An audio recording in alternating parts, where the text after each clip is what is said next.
Ketika Paulus menunjukkan kepada kita bahwa dia sangat merendahkan hal-hal yang pernah dia anggap sangat berharga sebelum dia punya Kristus. Kemudian Paulus menggunakan kata ini untuk menekankan bahwa semua pencapaian dan kebanggaannya dalam Yudaisme tidak memiliki nilai lagi jika dibandingkan dengan pengenalan dia akan Kristus. Dia anggap ini semua tidak berharga.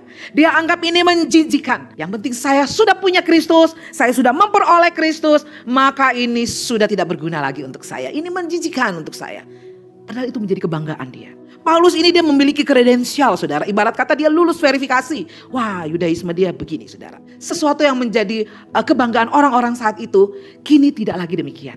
Rasul Paulus ingin menunjukkan bahwa setelah dia punya Kristus, maka yang pertama dia mau lebih mengenal Kristus. Dia mau punya relasi yang intim dengan Kristus. Apakah kita juga punya kerinduan, punya hasrat yang sangat dalam setiap hari untuk punya relasi yang intim dengan Tuhan dalam saat teduh kita? Paulus mengingatkan kita, setelah kita punya Kristus, apa segala sesuatu boleh kita punya, tapi itu menjadi menjijikan, tidak berharga kalau kita tidak punya relasi yang intim dengan Tuhan. Apakah kehadiran kita dalam ruangan ibadah kita ini benar-benar ingin intim dengan Tuhan? Jangan-jangan kita sekedar karena saya tugas, saya mengabsen, yang penting hari ini saya gereja.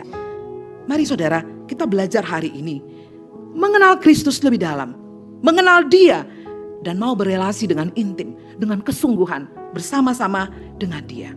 Saya percaya Kristus bangkit. Saya percaya saya punya jaminan kekal hidup bersama dengan Dia. Tetapi kita tetap ada di dalam dunia kan?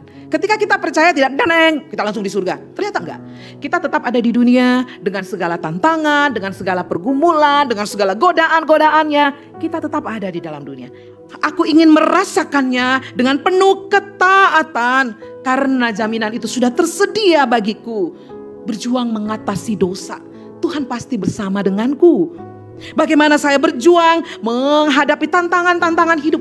Kelemahan-kelemahan lain dalam hidup. Oh, Tuhan pasti besertaku. Sampai hari ini kuasa kebangkitan itu menjadi milik kita. Bahwa menghadapi tantangan hidup, bergumul melawan dosa, ada kuasa kebangkitan yang akan terus bersama dengan saya. Saya akan terus berjuang. Karena kelemahan-kelemahan saya, Dia sudah selesaikan. Kalau kuasa dosa saja Yesus selesaikan, apalah.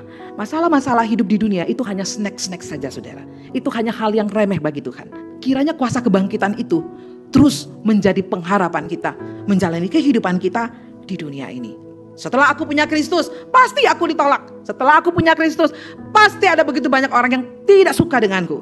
Nah saudara, kalau kita baca kisah para rasul, ya saya suka sekali karena sedang belajar ini bersama keluarga. Itu kalau kita baca, di situ bercerita tentang perjalanan misi Rasul Paulus.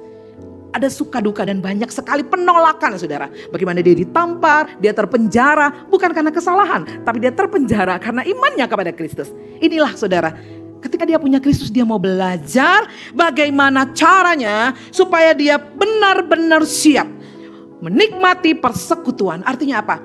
Dalam iman saya kepada Kristus, bagaimana saya menikmati ketika penderitaan datang. Bagaimana saya menikmati ketika penolakan datang. Saya bisa tetap mensyukuri. Bagaimana saya bisa tetap mengimani hanya kepada Kristus.